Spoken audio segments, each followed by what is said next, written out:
அன்புக்கும் பண்புக்கும் விருந்தோம்பலுக்கும் பெயர் பெற்ற ஊர். பாசாங்கு இல்லாத பாசமிக்க மனிதர்களுக்கும் வாழும் ஊர் நம்ம மதுரை. தமிழர்களுடைய பண்பாட்டு தலைநகர். எப்பவும் ஆக்டிவாக இருக்கக்கூடிய ஊர் மதுரை. ஆண்டு முழுக்க திருவிழாக்கள் நடந்துகிட்டே இருக்கும். நைட்டு 12 மணிக்கு கூட ஆவி பறக்க சுட சுட இட்லி கிடைக்கும். அதனாலதான் தூங்கா நகரம்னு சொல்றோம். தமிழ் இலக்கியத்துல சிறப்பான இடம் கொண்ட ஊர். கண்ணகி நீதி கேட்டு முழங்கிய மதுரைக்கு தமிழ்நாட்டை வஞ்சிப்பவர்களை தண்டிச்சு தமிழ்நாட்டின் வளர்ச்சிக்கு உழைப்பவர்களுக்கு வெற்றியை கேட்டு வந்திருக்கிறேன். சங்கம் வைத்து தமிழ் வளர்த்த மதுரையில தமிழ்நாட்டோட எதிர்கால வளர்ச்சிக்கான ஆதரவை கேட்டு வந்திருக்கிறேன். தலை நிமிர்ந்த தமிழ்நாடு பொது உயரங்களை அடைய மதச்சார்பற்ற முற்போக்கு கூட்டணிக்கு உங்களுடைய பொன்னான வாக்குகளை கேட்டு வந்திருக்கிறேன். இப்போ நம்முடைய வெல்லும் வேட்பாளர்களை உங்களுக்கு அறிமுகப்படுத்த போறேன். முதல்ல மதுரை கிழக்கு சட்டமன்ற தொகுதி நமது வெல்லும் வேட்பாளர் அமைச்சர் பி மூர்த்தி அவர்கள். மதுரையில மூர்த்திக்கு அறிமுகம் தேவையா? என்னுடைய அன்பை மட்டுமல்ல, உங்க எல்லோருடைய அன்பையும் பெற்றவர்தான் மூர்த்தி. அமைச்சரா பணியாற்றி மாபெரும் சாதனைகளை செஞ்சவர். தன்னுடைய துறையில முத்திரை பதிச்சவர். அவருக்கு உதயசூரியன் சின்னத்துல மீண்டும் உங்க வாக்குகளை அளிக்கணும்.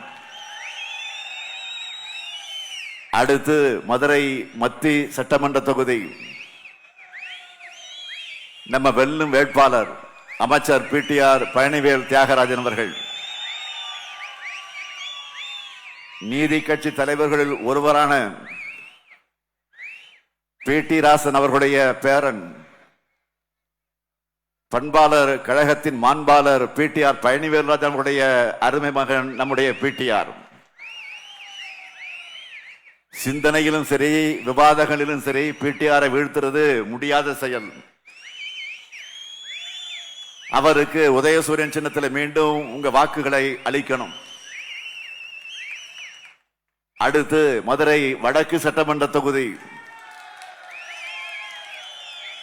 நம்ம வெல்லும் வேட்பாளர் கோ தளபதி அவர்கள். ஒன்றிய இளைஞரணி அமைப்பாளராக இருந்து தன்னுடைய உழைப்பால உயர்ந்து மதுரை மாநகர் மாவட்ட செயலாளராக நீண்ட காலமாக பணியாற்றி வரக்கூடியவர். அவருக்கு உதயசூரியன் சின்னத்தில் உங்க வாக்குகளை அளிக்கணும். அடுத்து திருமங்கலம் சட்டமன்ற தொகுதி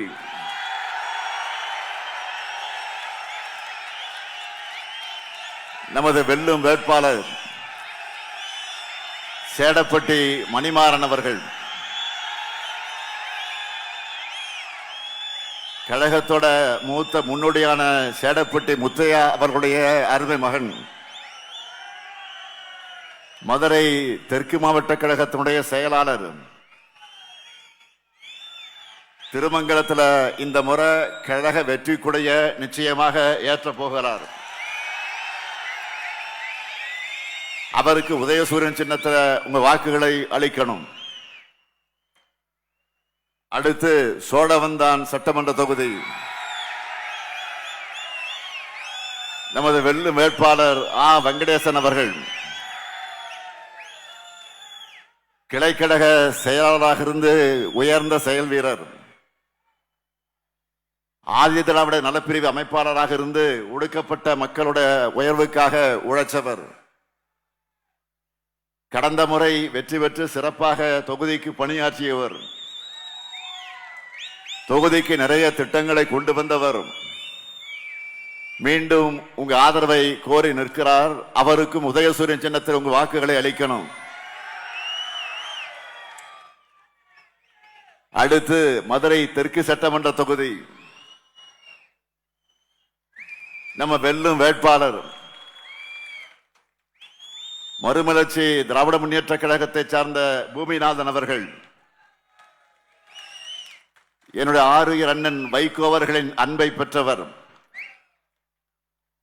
பொடா சட்டத்திலே கைதாகி அண்ணன் வைகோ அவர்களோடு 19 மாதங்கள் சிறையில் இருந்த தியாகத்துக்கு சொந்தக்காரர். உறங்கா புலி மூக்கையாதவருக்கு மணிமண்டபம் அமைக்க சட்டமன்றத்திலே குரல் கொடுத்தவர். அவருக்கு நீங்கள் எல்லாம் உதயசூரியன் சின்னத்தில் உங்கள் வாக்குகளை அளிக்கணும். அடுத்து மதுரை மேற்கு சட்டமன்ற தொகுதி, நமது வெல்லும் வேட்பாளர் வழக்கறிஞர் ரகு பாலாஜி அவர்கள். சட்டக்கல்லூரி மாணவராக இருந்த காலத்திலிருந்து கழக பணி ஆற்றி வரக்கூடிய கொள்கை பற்றாளர். வழக்கறிஞர் அணி, இளைஞர் அணி என்று வளர்ந்து இன்றைக்கு வடக்கு மாவட்ட தலைமை செயற்குழு உறுப்பினராக இருக்கிறார். அவருக்கு உதயசூரியன் சின்னத்தில் உங்க வாக்குகளை அளிக்கணும். அடுத்து திருப்பரங்குன்றம் சட்டமன்ற தொகுதி, நம்ம வெல்லும் வேட்பாளர் திருமதி கிருத்திகா தங்கபாண்டி அவர்களுக்கு, அவர் மாவட்ட கவுன்சிலராக இருந்து மகளிரை தொழில் முனைவோராக்கக்கூடிய முன்னெடுப்புகளை செஞ்சு கொண்டு இருக்கக்கூடியவர். மகளிருக்கு மருத்துவ முகாம்கள், கட்டணமில்லா ஓட்டுநர் பயிற்சி உள்ளிட்ட சமூக சேவைகளில் அதிகமாக செய்யக்கூடிய அவருக்கு உதயசூரியன் சின்னத்தில் ஆதரவு தந்து வெற்றி பெற வைக்கணும். அடுத்து உசிலம்பட்டி சட்டமன்ற தொகுதி, என்னுடைய அன்பு சகோதரர் ராகுல் காந்தி அவர்களால் அறிவிக்கப்பட்டிருக்கக்கூடிய நம்ம வெல்லும் வேட்பாளர் காங்கிரஸ் கட்சியை சார்ந்த வழக்கறிஞர் சரவணகுமார் அவர்கள். விடுதலைக்காக போராடிய குடும்பத்தில் பிறந்தவர், காந்திய உணர்வு கொண்ட இளைஞர். அவருக்கு கை சின்னத்தில் உங்கள் வாக்குகளை அளிக்கணும். அடுத்து மேலூர் சட்டமன்ற தொகுதி, என்னுடைய அன்பு சகோதரர் ராகுல் காந்தி அவர்களால் இன்று மாலை அறிவிக்கப்பட்டிருக்கக்கூடிய நம்ம வேட்பாளர், வெல்லும் வேட்பாளர் காங்கிரஸ் கட்சியை சார்ந்த விஸ்வநாதன் அவர்கள். காஞ்சிபுரம் நாடாளுமன்ற உறுப்பினராக இருந்து மக்கள் பணியாற்றியவர். மதுரையை குடியிருக்கும் அவருக்கு மேலூர் தொகுதி மக்கள் கை சின்னத்தில் உங்கள் வாக்குகளை அளிக்கணும். இந்த மேடையில் நிற்கிற 10 பேருடைய வெற்றியும் உறுதி செஞ்சிடுவீங்களா? வெற்றி உறுதியா? வெற்றி உறுதியா? சத்தமா? வெற்றி உறுதி ஆயிடுச்சு. வேட்பாளர்கள் உட்காரலாம்.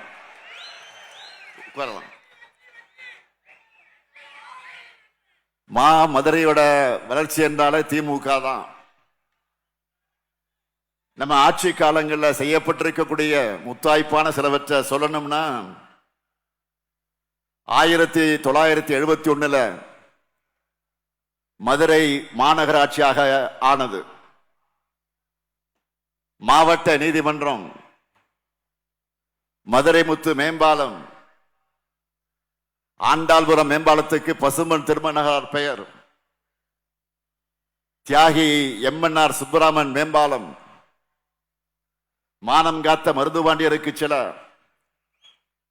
இப்படி சொல்லிக்கொண்டே போகலாம். இப்போ நம்ம திராவிட மாடல் அரசுல 2 முக்கியமான அமைச்சர்கள் மதுரைக்கு கிடைச்ச காரணத்தால தான் கடந்த 5 ஆண்டுகள்ல செஞ்ச சாதனைகளை ஹைலைட்டான சிலவற்றை இப்ப சொல்றேன். தென் தமிழ்நாட்டின் அறிவு ஆலயமாக மாறி நம்ம வீட்டு பிள்ளைகள் படிச்சு முன்னேற துணையாக இருக்கக்கூடிய கலைஞர் நூற்றாண்டு நூலகம். பெருமையோடு சொல்றேன், கடந்த ஆண்டு மட்டும் கலைஞர் நூற்றாண்டு நூலகத்தில் படிச்சு 24 பேர் டிஎன்பிஎஸ்சி தேர்ச்சி பெற்றிருக்கிறாங்க. இந்த நூலகத்துடைய பயன் என்னன்னு போட்டித் தேர்வில் பாஸ் பண்ணி இருக்கக்கூடிய அவினாஷ் என்ற மாணவன் அவன் சொன்னதை நான் சொல்லுகிறேன்.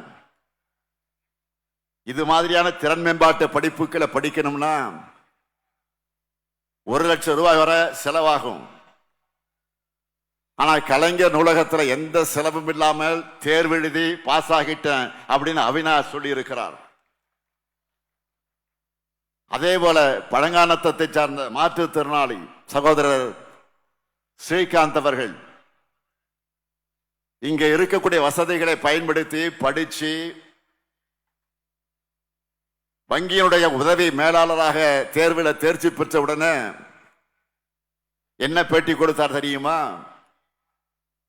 என்னுடைய கனவுக்கு கை கொடுத்தது கலைஞர் நூற்றாண்டு நூலகம்னு நிகழ்ச்சியா பேசியிருக்கிறார். இந்த மாதிரி நம்ம இளைஞர்கள் சாதனை படைக்கணும்னு தான் ஒவ்வொரு திட்டங்களையும் சாதனை திட்டங்களாக நிறைவேற்றிக் கொண்டிருக்கிறோம். அடுத்து நம்முடைய பண்பாட்டு அடையாளமான ஜல்லிக்கட்டு போட்டிகளை சிறப்பா நடத்த வேண்டும் என்று அலங்காநல்லூர் கீழக்கரை பகுதியில் கலைஞர் நூற்றாண்டு ஏறுதழுவு அரங்கம். அது மட்டுமல்ல, மேலமடையில மிக நீளமான வீரமங்கை வேலுநாச்சியார் மேம்பாலம், சமீபத்தில் என்னால திறக்கப்பட்ட கோரிப்பாலை நேதாஜி சுபாஷ் சந்திரபோஸ் மேம்பாலம், திருமங்கல கள்ளிக்குடி இடையிலான வீரபாண்டிய கட்டபொம்மன் மேம்பாலம், உலகத்தரத்தில் ஹாக்கி விளையாட்டு அரங்கம், தினமும் 10,000 பேர் மக்கள் வந்து மகிழக்கூடிய புனரமைக்கப்பட்ட வண்டியூர் பூங்கா. மதுரை மக்கள் இதை இப்போ என்ன சொல்றீங்க? அந்த பார்க்க பார்த்துட்டு என்ன சொல்றீங்கன்னா, குட்டி மெரினா மாதிரி மதுரைக்கு கிடைச்சிருக்குன்னு பேசுறீங்க. வைகை வடகர சாலை மேம்பாடு, சிட்கோ தொழிற்பூங்கா, காவேரி குடிநீர் திட்டம், இதுவரை இல்லாத அளவுக்கு மதுரை மாவட்டத்தில் மட்டும் 1,22,680 பேருக்கு இ பட்டாக்கள். செல்லூர் கண்மாயிலிருந்து வைகை ஆறு வர சிமெண்ட் கால்வாய் அமைக்கக்கூடிய பணி, ஏராளமான பணிகளை செஞ்சு முடிச்சிருக்கிறோம். அது மட்டுமா, செல்லூர்ல பந்தல்குடி மேம்பாலம், கள்ளழக திருக்கோயில்ல 40 கோடி ரூபாயில பக்தர்களுக்கான வசதிகள், திருப்பரங்குன்றத்தில் ரேப்கார் வசதி ஆகிய பணிகள் தொடங்க போகுது. பிப்ரவரி கடைசியில நான் மதுரைக்கு வந்தது உங்களுக்கெல்லாம் ஞாபகம் இருக்கா? 1,536 கோடி ரூபாய் மதிப்பிலான கூட்டு குடிநீர் திட்டத்தை தொடங்கி வச்சேன். கரிமேட்டில் அறிவியல் மையம், மதுரை எல்காட் பிணைக்கல் நிறுவனத்தோட உலகளாவிய சிறப்பு பொறியியல் மையம் விரிவாக்கம். நம்ம மதுரைக்கு பல ஆயிரம் இளைஞர்கள் அவர்களுக்கெல்லாம் வேலைவாய்ப்பை உருவாக்கக்கூடிய வகையில் முயற்சிகள் என்னென்ன வகையில் அந்த பயணம் அமைஞ்சது. அந்த நேரத்தில் ஆங்கில பத்திரிகைகள் எல்லாம் என்ன எழுதுனாங்க தெரியுமா? மதுரைய தென் தமிழ்நாட்டின் வளர்ச்சி மையமா மாத்தணும்னு ஸ்டாலின் முடிவு பண்ணிட்டார். அதுக்கான திட்டங்களை நிறைய கொண்டு வந்துட்டே இருக்கிறார் என்று எழுதினாங்க. நியூ இந்தியன் எக்ஸ்பிரஸ் பத்திரிகையில் இந்த செய்தி வந்திருக்கு. இப்படி மதுரைக்கான வளர்ச்சியை முன்னெடுக்கும் மாடல் தான் திராவிட மாடல். மகளிரை முன்னேற்றும் மாடல், இளைஞர்களுடைய வாழ்விலை ஒளியேற்றும் மாடல், முதியோர்களுக்கு அன்பு கரம் நீட்டு மாடல், எல்லாத்துக்கும் மேல அனைத்து மக்களும் மத நல்லிணக்கத்தோடு வாழ்வதற்கான மகத்தான மாடல். ஆனா என்டிஏ முன்வைக்கிறது வளர்ச்சியை கெடுக்கிற ஆரிய மாடல், மத நல்லிணக்கத்தை கெடுக்கிற ஆரிய மாடல், மக்களை பிளவுபடுத்துகிற ஆரிய மாடல், இன்னும் சொன்னா மதுரையை மணிப்பூரா மாத்த துடிக்கிற வன்முறை மாடல். அண்ணன் தம்பியா, அக்கா தங்கையா, உறவு முறையோடு பாசமா பழகிற மதுரை மக்கள் செம புத்திசாலிகள். அதனாலதான் கலவரத்தை தூண்ட நடத்தவங்களோட சதிய சிறப்பாக முறியடிச்சீங்க. அதற்காக உங்க பாதபலர்கள் தான் தொட்டு நான் நன்றி கூறுகிறேன். மதுரைக்காரங்க எப்படிப்பட்டவங்க? கறிதோசை பரோட்டான்னு நல்லா சாப்பிட்டோமா? வெயிலுக்கு இதமா ஒரு ஜிகதண்டாவை குடிச்சோமா? தெப்பக்குளம் பக்கமா காலராக நடந்தோமா? கோயில் திருவிழாக்களை கொண்டாடினோமா? என அமைதியாக விரும்புகிறவங்க நீங்க. இதுதான் தமிழ்நாட்டினுடைய டிஎன்ஏ. ஆனா இதை சிதைக்கணும்னு என்டிஏ துடிக்கிறாங்க. அவங்களோட அடிமைகளா அதிமுகவை கெடுத்து குட்டிச்சவராக்கி இருக்கிறார் பழனிசாமி. அமைதியையும் வளர்ச்சியையும் சகோதர பாசத்தையும் முன்னிறுத்தக்கூடிய தமிழ்நாட்டோட டிஎன்ஏவுக்கு மாறா சொந்த மண்ணுக்கு சொந்த மக்களுக்கும் துரோகம் இழைக்கக்கூடிய கட்சியா என்டிஏ இருக்கு. இவங்க தான் டபுள் இன்ஜின் டப்பா இன்ஜின் தமிழ்நாட்டுக்குள்ள வர நினைக்கிறாங்க. இவங்க லட்சணம் என்ன? மதுரைக்கு ஒன்னே ஒண்ணு கண்ணே கண்ணுன்னு எய்ம்ஸ் மருத்துவமனைய எப்போ 2015 பட்ஜெட் அறிவிச்சாங்க. நல்லா கவனிச்சீங்க. 2015 பட்ஜெட் அறிவிச்சாங்க. 2019 நாடாளுமன்ற தேர்தலின் போது அடிக்கல் நாட்டினாங்க. அதுக்கு பிறகு 2021 சட்டமன்ற தேர்தல் முடிஞ்சிடுச்சு. 2024 நாடாளுமன்ற தேர்தலும் முடிஞ்சிடுச்சு. இப்போ 2026 சட்டமன்ற தேர்தல் வந்துடுச்சு. ஆனா எய்ம்ஸ் மட்டும் வரவே இல்லை. மதுரை எய்ம்ஸ் பேப்பர் இருக்க தவிர நிஜத்தில் இல்ல. இமாச்சல பிரதேஷ் பிலாஸ்பூர்ல 2017 அடிக்கல் நாட்டி 2022 ஒரு எய்ம்ஸ் மருத்துவமனைய திறக்க முடிஞ்ச அவங்களால மதுரை எய்ம்ஸை ஏன் உருவாக்க முடியல? இதுவே நம்முடைய திராவிடர் மாடல்னா பாருங்க. அடிக்கல் நாட்டி 1.5 வருஷத்துல மதுரையில கலைஞர் நூற்றாண்டு நூலாக உருவாயிடுச்சு. 1.5 வருஷத்துல சென்னை கிண்டியில கலைஞர் நூற்றாண்டு உயர் சிறப்பு மருத்துவமனை உருவாயிடுச்சு. 1.5 வருஷத்துல கோவையில செம்மொழி பூங்கா உருவாயிடுச்சு. கீழடி பொருள் அருங்காட்சியகங்களை அமைச்சு திறந்து வச்சுட்டோம். கோவை பெரியார் அறிவுலக நூலகம், திருச்சியில காமராஜர் நூலகம் ஆட்சிக்கு வந்தவுடனே முதல் நிகழ்ச்சியா அதைத்தான் நான் திறக்க போறேன். ஏன் பாஜகவால நம்மை மாதிரி வேகமாக செயல்பட முடியல? ஏன்னா அவங்களுக்கு தமிழ்நாடு மேல இருக்கக்கூடிய வெறுப்பு அப்படிப்பட்டது. அதனாலதான் கீழடி, நாம் தாய் மொழி என நாம் கொண்டாடுகிற கீழடி ஆய்வறிக்கைய இப்ப வர வெளியிட மறுக்கிறாங்க. இரும்பினுடைய பயன்பாடு தமிழ்நிலத்தில் இருந்து தான் தொடங்குச்சுன்னு என அறிவுபூர்வமாக நாம நிரூபிச்சிருக்கிறோம். அந்த ஆய்வு முடிவு வெளியிட்டதற்கு பின்னால பிரதமர் அவர்களோ பாஜக அரசோ ஒரு வாழ்த்து கூட இதுவரை சொல்லல. அண்மையிலே கூட நம்ம மதுரைக்காக மதுரை ரயில் திட்டத்தை கேட்டோம், மெட்ரோ ரயில் திட்டத்தை கேட்டோம். ஆனா ஆக்ரா, போபால், பாட்னா போன்ற நகரங்களுக்கு கொடுத்தாங்களே தவிர மதுரைக்கும் கோவைக்கும் மறுத்துட்டாங்க. இப்படிப்பட்ட துரோக கூட்டணி தான் என்டிஏ.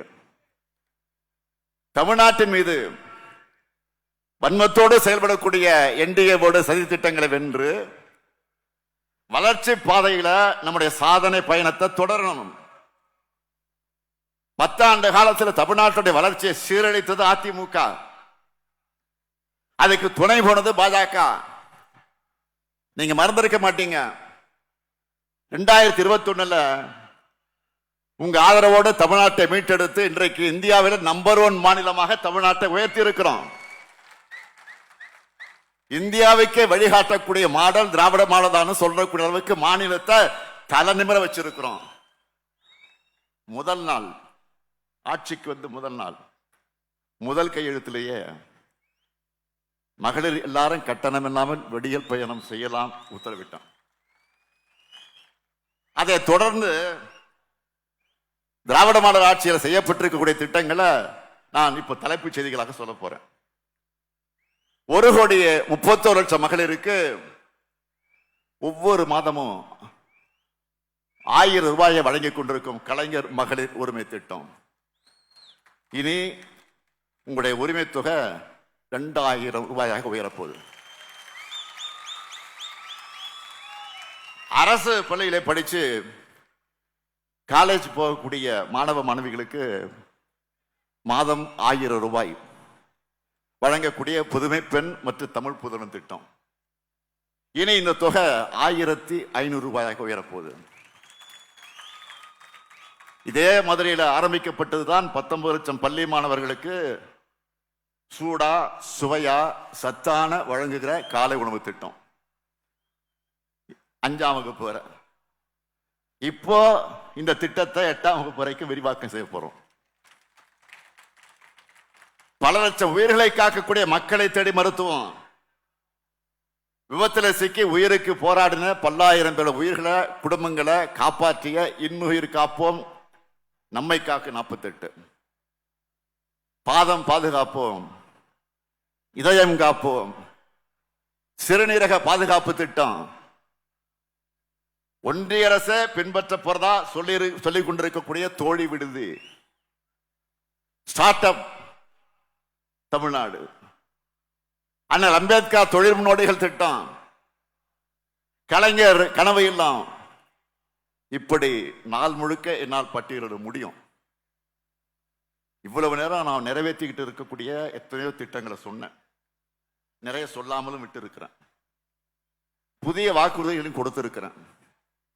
இந்தியாவிலேயே அதிக திட்டங்களை தமிழ்நாட்டில் திராவிட மாடல் அரசு தான் செயல்படுத்துது.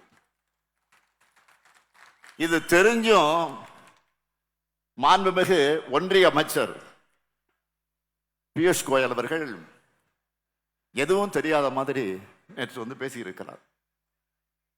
பியூஷ் கோயல் அவர்கள் என்ன பேசினார்?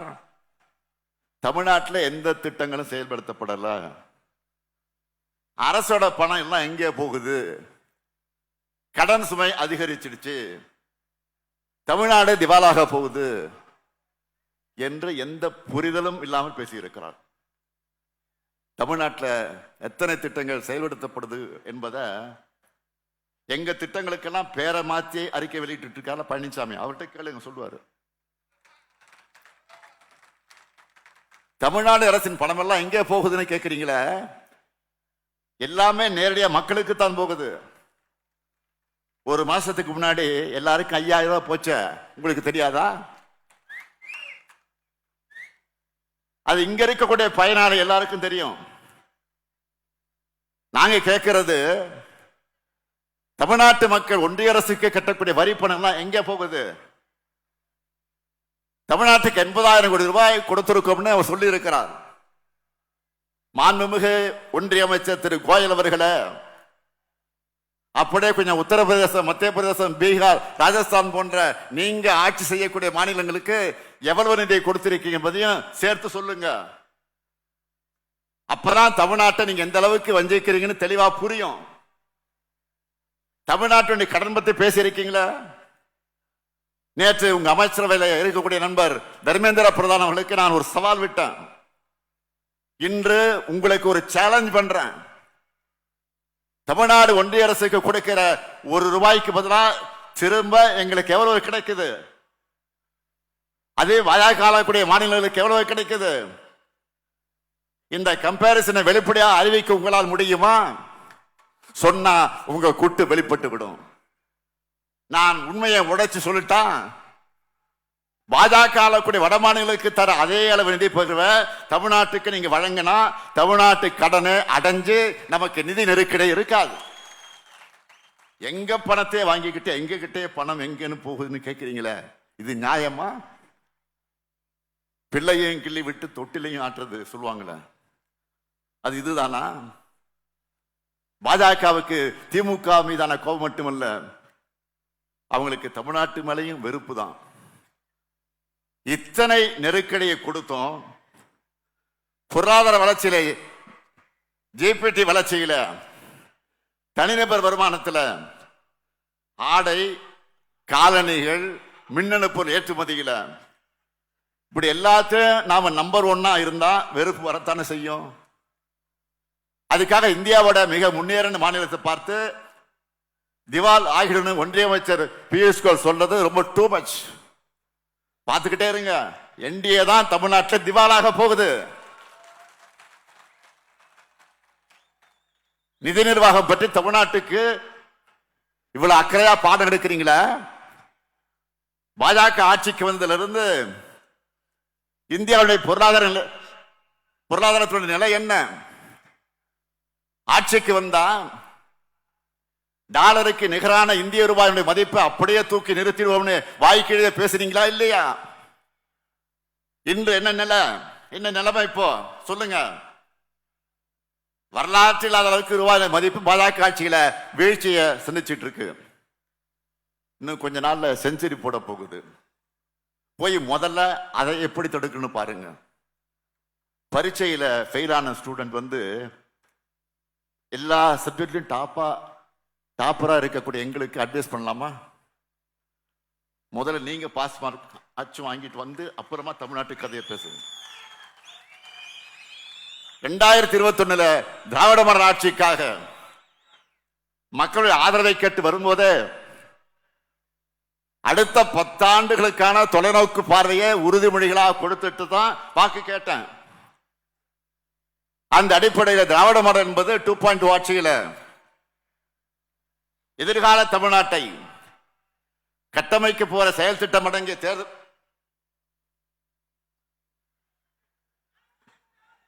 கட்டமைக்க போகிற செயல் திட்டம் அடங்கிய தேர்தல் அறிக்கைய சூப்பர் ஸ்டாரா கிளம்பி இருக்கும். இந்த தேர்தலுடைய சூப்பர் ஸ்டார் யாரு? ஒரு பாட்டு கூட இருக்கு.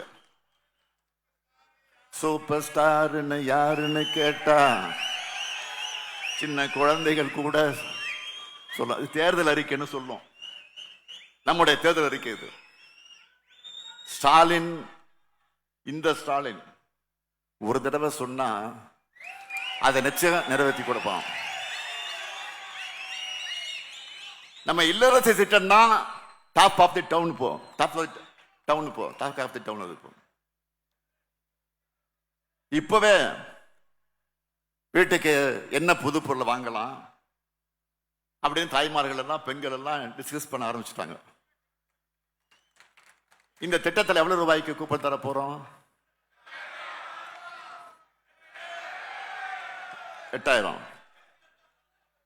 கேட்கல, சுத்தமா சொல்லுங்க. 8000 ரூபாய் கூப்பன். இந்த கூப்பனை வச்சு உங்களுக்கு தேவைப்படுகிற வீட்டு உபயோக பொருட்கள் புதுசாக வாங்கிக்கலாம், இல்லைன்னா பழைய பொருளை எக்ஸ்சேஞ்ச் பண்ணி புது பொருளை வாங்கிக்கலாம். உங்களுக்கு பிடிச்ச கடையில் உங்களுக்கு பிடிச்ச பிராண்ட வாங்கிக்கலாம். அடுத்து 20 லட்சத்துக்கு அதிகமான உழவர்கள் பயன்படக்கூடிய வகையில் நவீன மின்சார பம்பு செட்டுகளை வழங்க போறோம். உயர்கல்வி முடிச்ச 5 லட்சம் இளைஞர்கள் வேலை வாய்ப்பு பெறக்கூடிய வகையில் நான் முதலும் திட்டத்தில் 1500 ரூபாய் உதவி தொகையோடு 6 மாசம் பயிற்சி வழங்க போறோம். நெல் கொள்முதல் விலை குவிண்டால் ஒன்றுக்கு 3500 ரூபாயாக உயர்த்தி வழங்கப்படும். கரும்பு கொள்முதல் விலை டன் ஒன்றுக்கு 4500 ரூபாயாக உயர்த்தி வழங்கப்படும். பால் கொள்முதல் விலை லிட்டர் ஒன்றுக்கு 5 ரூபாய் உயர்த்தி வழங்கப்படும். முதியோர் உதவி தொகை 1200 ரூபாயிலிருந்து 2000 ரூபாயாக உயர்த்தப்படும். மாற்றுத்திறனாளிகளுக்கான உதவி தொகை 1500 2500 ரூபாயாக உயர்த்தப்படும். 2030ஆம் ஆண்டிற்குள்ள மாவட்ட மற்றும் மாவட்ட அளவில் இருக்கக்கூடிய அரசு மருத்துவமனைகளில் டயாலிசிஸ் சிகிச்சைக்கான கருவிகள் 2 மடங்காக்கப்படும். தொழிற்சாலைகள் அதிகமாக இருக்கக்கூடிய நகரங்கள்ல பெண்கள் வேலைக்கு செல்வதை எளிதாக்கக்கூடிய பொருட்டு 1000 குழந்தைகள் காப்பகங்கள் உருவாக்க போறோம். கலைஞர் கனவு இல்லம் உள்ளிட்ட திட்டங்கள் மூலமா வீடற்ற ஏழைகளுக்கு அடுத்த 5 வருஷத்துல 10 லட்சம் வீடுகள் கட்டித்தரப்படும். தென் மாவட்டங்களுக்கான சிறப்பு வளர்ச்சி திட்டம் செயல்படுத்தப்படும். இது நிறைவேறும் போது தென் மாவட்டங்கள்ல மருத்துவ வசதிகள் மற்றும் தொழில் வளர்ச்சியில பெரிய புரட்சி நடந்திருப்பதை நீங்க பார்ப்பீங்க. இது போக மதுரைக்காகவே பல சிறப்பு வாக்குறுதிகளை அறிவிச்சிருக்கிறோம். பாத்தீங்களா? மதுரைக்கு என்னவெல்லாம் இருக்குன்னு சொல்லட்டா? மதுரையில புற்றுநோய்க்கான நவீன சிகிச்சை வசதிகள் ஏற்படுத்தப்படும். அதிக செலவு ஏற்படும் பகுப்பாய்வுகளை மேற்கொள்ள சிறப்பு ஆய்வகம் மதுரையில தொடங்கப்படும். நான் முதல்வன் 2.1 திட்டத்தில் மதுரை பகுதியை சார்ந்த 1 லட்சம் இளைஞர்களுக்கு மருத்துவம் மற்றும் சுற்றுலாத்துறை சார்ந்த திறன் பயிற்சிகள் வழங்கப்படும். உலகத்தரமிக்க குளோபல் லேலண்ட் கேட்வே மதுரையில் அமைக்கப்படும். வளர்ந்து வரும் தொழில்நுட்பத்துக்கு ஏற்ப உயர்தர திறன் மேம்பாட்டு பயிற்சிகள் இங்கு வழங்கப்படும். தமிழ்நாடு முழுக்க 500 ஜேசிசி மையங்கள் அமைக்க வழிவகை செய்ய போறோம். அதுல மதுரையிலும் பரவலான திறன் மையங்கள் அமைக்கப்பட தேவையான கட்டமைப்புகளை ஏற்படுத்துவோம்.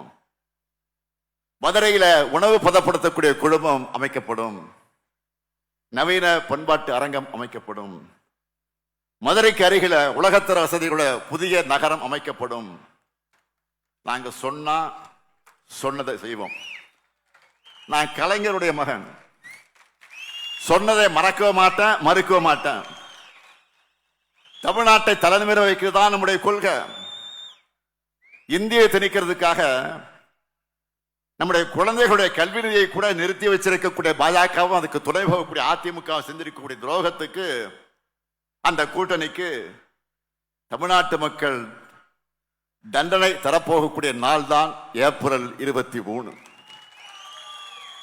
எனவே மதுரை கிழக்கு தொகுதியில பி மூர்த்தி அவர்களுக்கும், மதுரை மத்திய தொகுதியில பிடிஆர் பழனிவேல் தியாகராஜன் அவர்களுக்கும், மதுரை வடக்கு தொகுதியில கோ தளபதி அவர்களுக்கும், திருமங்கலம் தொகுதியில செடப்பட்டி மணிமாறன் அவர்களுக்கும், சோழவந்தான் தொகுதியில வெங்கடேசன் அவர்களுக்கும், மதுரை தெற்கு தொகுதியில பூமிநாதன் அவர்களுக்கும், மதுரை மேற்கு தொகுதியில ரகு பாலாஜி அவர்களுக்கும், திருப்பரங்குன்றம் தொகுதியில கிருத்திகா தங்கபாண்டி அவர்களுக்கும் உதயசூரிய சின்னத்தில் வாக்களிக்க வேண்டும். அதேபோல உசிலம்பட்டி தொகுதியில காங்கிரஸ் வேட்பாளர் சரவணகுமார் அவர்களுக்கும், மேலூர் தொகுதியில விஸ்வநாதன் அவர்களுக்கு கை சின்னத்தில் வாக்களித்து பெருவாரியான வாக்கு வித்தியாசத்தில் வெற்றி பெற வைக்கணும். இனி நான் மதுரை மக்களை எல்லாம் கேட்டுக்கொள்ள விரும்புகிறேன். தமிழ்நாடு அணியா டெல்லி அணியா என்ற இந்த ஜனநாயக போர்ல அரசியல் விருப்பு வெறுப்புகளுக்கு அப்பாற்பட்டு தமிழ்நாடு அணிய நீங்க ஆதரிக்கணும். தமிழ்நாட்டில் திராவிட மாடல் நல்லாட்சியை தொடர்ந்திட, தமிழ்நாடு வளர்ந்திட ஆதரிப்பீர். மதச்சார்பற்ற முற்போக்கு கூட்டணி வேட்பாளர்களை வெல்வோம் ஒன்றாக, வெல்வோம் ஒன்றாக, வெல்வோம் ஒன்றாக. நன்றி, வணக்கம்.